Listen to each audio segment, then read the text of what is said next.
Beberapa pembelian untuk sektor perkhidmatan kesihatan negara ini ketika wabak penyakit berbahaya melanda terpalit dengan unsur rasuah, dedah Ketua Pesuruhjaya SPRM Azam Baki. Azam berkata Suruhanjaya Anti Rasuah itu telah membuka beberapa siasatan terhadap perolehan perkhidmatan perubatan, penyalahgunaan kuasa dalam mengalihkan bantuan-bantuan dan pakej rangsangan. Selain itu, siasatan turut membabitkan penipuan yang berkaitan dengan peralatan pelindungan perubatan yang dipalsukan seperti pelitup muka, sarung tangan dan lain-lain, iaitu dari segi kuantiti dan kualiti peralatan perubatan yang lebih rendah serta rasuah pegawai penguatkuasa dalam barisan penguatkuasaan ketika Perintah Kawalan Pergerakan PKP. Perbuatan itu menunjukkan ada individu yang tidak bertanggungjawab mengambil kesempatan untuk membuat wang haram daripada kesakitan dan kemalangan orang ramai. Dalam 2 tahun kebelakangan ini, banyak negara menghulurkan bantuan ekonomi dan membuat pembelian perubatan peralatan atau perubatan melalui tabung kecemasan. Namun sangat menyedihkan, walaupun pandemik dan negara dalam keadaan kecemasan, beberapa pembelian ini terpalit dengan rasuah.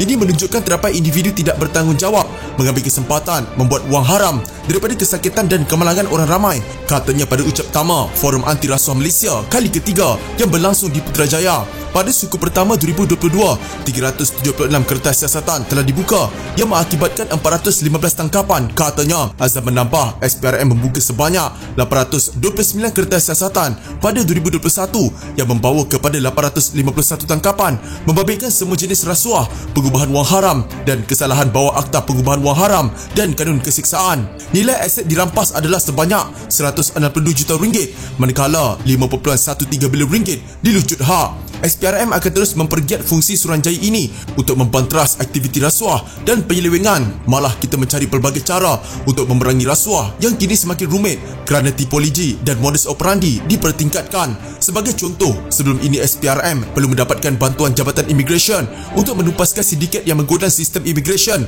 bagi mengeluarkan pas untuk pelawat dan pekerja sementara palsu. Katanya, Azam turut menggesa syarikat dan syarikat korporat sama ada tempatan atau asing agar memanfaatkan rebat potongan cukai untuk mengajukan program tanggungjawab sosial korporat CSR berkaitan pencegahan rasuah dan pendidikan. Katanya dengan penganjuran program CSR, syarikat layak memohon potongan cukai daripada pendapatan kasar perniagaan aman bersamaan dengan jumlah perbelanjaan yang ditanggung untuk program sedemikian yang dijalankan dengan kerjasama SPRM. Insentif pelepasan cukai di bawah Seksyen 34-6-H Akta Cukai Pendapatan 1967 adalah untuk menggalakkan lebih ramai syarikat swasta bekerjasama dengan SPRM menjalankan program pencegahan rasuah yang akan memberi manfaat kepada orang ramai termasuk sekolah dan institusi pengajian tinggi. Katanya, mengenai usaha pemulihan aset 1MDB, Azam berkata sebanyak RM5.11 bilion lagi telah diperoleh melalui cara penyelesaian dan SPRM akan terus mendapatkan lebih banyak aset yang dicuri daripada pelaku.